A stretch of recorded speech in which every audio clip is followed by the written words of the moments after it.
Bismillah, alhamdulillah, wassalatu wassalam ala rasulillah, wa ala alihi wa sahbihi ajma'een, amma ba'd. Brothers and sisters, assalamu alaikum wa rahmatullahi wa barakatuh. Today I wanted to speak about a subject that many people seem to be interested in, which is a subject that I call the 13 sciences of the Sharia. So basically there are 13 sciences in the Sharia. You could say maybe more, maybe less, that's up to the observer. And this is very interesting to many because it tells people what they need to study exactly and what they need to read in order to become, bi'idhnillahi ta'ala, somebody who is knowledgeable in fiqh. So without any further ado, let's get into it, inshallah ta'ala. So the first science that needs to be studied is the fiqh of a madhab. That's number one. So here the ulama, they always recommend that somebody start with the fiqh of a madhab, whether that be Hanbali, Maliki, Shafi'i, Hanafi, or even Zahiri.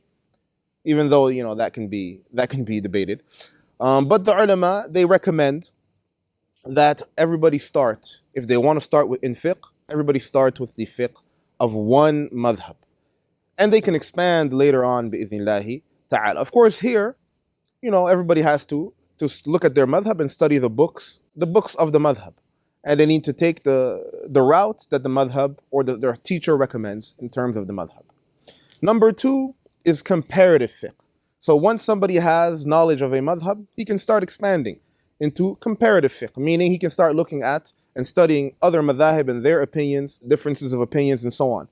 And there are many books here that can be mentioned. In Medina, we studied, for example, Bidayat al-Mujtahid, which is comparative fiqh from a Maliki point of view.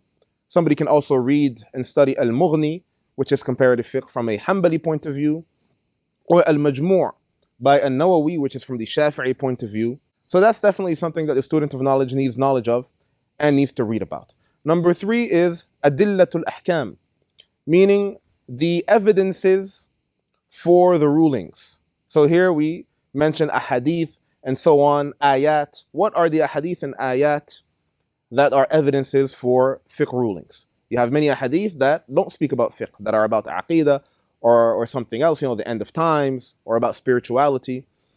So the faqih, he needs to know all of the ahadith and all of the ayat that are important to fiqh. Here we have some books as well, that can be recommended. For example, Bulugh al-Maram by Ibn Hajar, which is called Bulugh al-Maram min Adillat al-Ahkam. It's mentioned even in the title, Adillat al-Ahkam. You also have Al-Muharrar fil Hadith. These are works of hadith, a hadith of rulings. And there are books as well, that mention the ayat that are linked to fiqh rulings and so on. Sub-science number 4 is Tarikh al-Tashri', which is the history of the establishment of the Sharia. So this is also important for the faqih to know how the Sharia was established, how it came about, what are the stages or what are the different time periods of the development of the Sharia. So this is all studied in the science called Tarikh al-Tashri', the history of the Sharia. And here, there are many books as well that discuss the issue. Then we can mention number 5, Tabaqatul Fuqaha, which means the ranks of the fiqh scholars. So it's important as well to understand who are the major fiqh scholars, what are their stories, what did they do, where did they come from, and so on. And also in terms of the various regions. We have, for example, Tabaqatul Fuqaha by a scholar called Shirazi. We also have, for example, each madhab have their own book of tabaqat. We have, for example, Tabaqatul Hanabila by Ibn Abi Ya'la, which is a Hanbali scholar. We have, Tabaqat al-Shafi'iyya, which is by Subki. For each madhab, you have these books of tabaqat, which discuss the ranks of the fiqh ulama and the fiqh scholars. Number 6, we can mention as a sub-science al-fara'id. Al-fara'id means the inheritance law.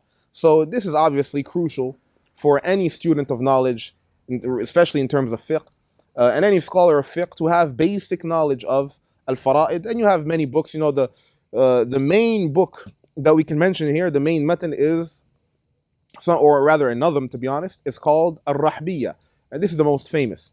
And then you have many modern books as well that teach al-fara'id. Sheikh al-Fawzan, Hafidhahullah, has a very famous book on al-fara'id, which is very good for a beginner student of knowledge.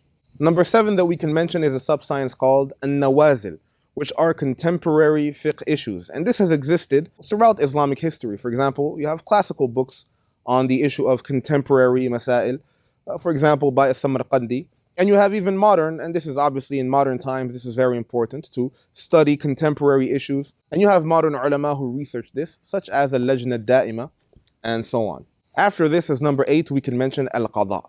Al-Qada means the court system and judgments. And here as well, this is important for any scholar of fiqh to understand how judgments are passed, the history of the court system in Islam. And here you have many books. In Medina, we studied a book called Tara'iq al-Hukum by a scholar called al-Zahrani, a modern scholar. But of course, there are many ulama that have written on the issue, and there are many books from the past. Many fiqh books, they have a section on qada as well, especially from the classical scholars and the past scholars, witnessing and court, and all of these things, the rulings, the shurut of the judge, all of these are studied in this subscience. Then we can mention number 9, usul al-fiqh, and this is one of the most important in my humble opinion. Usul al-fiqh, brothers and sisters, means the principles of fiqh. It's the main principles on how to get, how to extract evidence from the Quran and the Sunnah, and how to understand the evidence. And here, each madhab in general, they'll have their scholars who have written books of usul al-fiqh. Obviously, we have the famous matan called Matn al-Waraqat for any student of knowledge who's a beginner. This is obviously very recommended. And one of the famous books that we studied as well, which I highly recommend for anybody who moves on from the beginner level, is Rawdatun Nadir by Ibn Qudama, rahimahullah.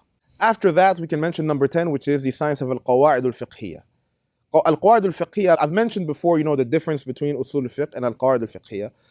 Al-Qawa'id al-Fiqhiyya are the legal maxims, basically the principles that have under them many sub-principles, and this is important as well for the student of fiqh. And we have many books of the past on this science, but one of the most recommended books for beginner students, which is written by a modern scholar, is the book by Imam al-Sa'di, rahimahullah, called Al-Manzuma fi al-Qawa'id al-Fiqhiyya, which is a poem on al-Qawa'id al-Fiqhiyya. Now, there is a science that we can mention, or a few actually, that are linked to al-Qawa'id al-Fiqhiyya, so I didn't separate them. I'll just put them all under al-Qawa'id al-Fiqhiyya. So we have, for example, Takhrij al-Furu' ala al-Usul, to derive sectional issues from fundamental issues. And this is as well a science that ulama have written about.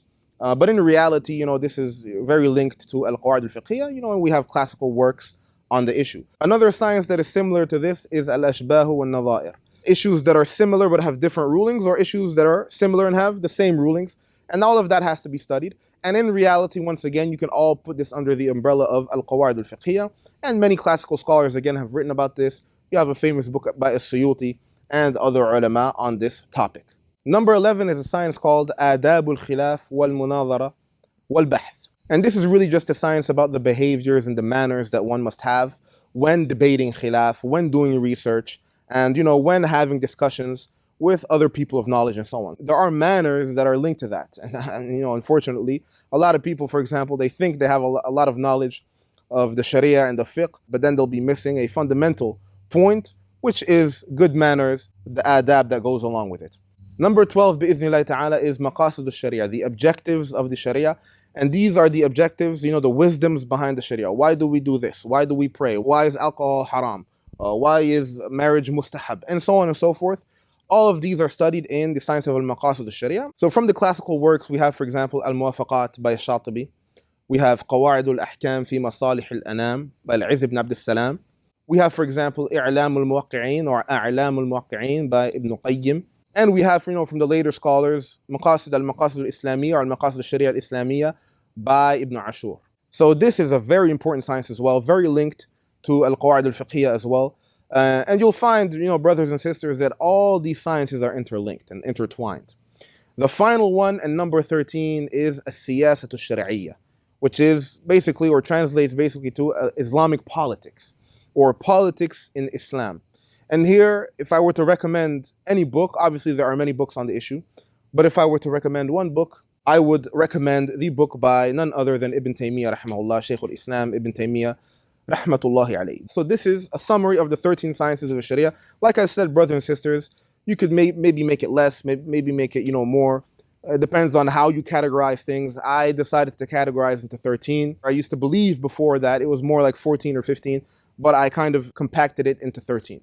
So it's important for all of us, bi'idhnillah, to continue this path of knowledge, to understand that knowledge is much deeper than a lot of people think. A lot of people just, study maybe one science, or they read a few books in one science and they think they know everything. In reality, the Sharia is much more complicated, and Allah asks from us much more effort. Barakallahu feekum, and I'll see you next time, inshallah. Assalamu alaikum wa rahmatullahi wa barakatuh.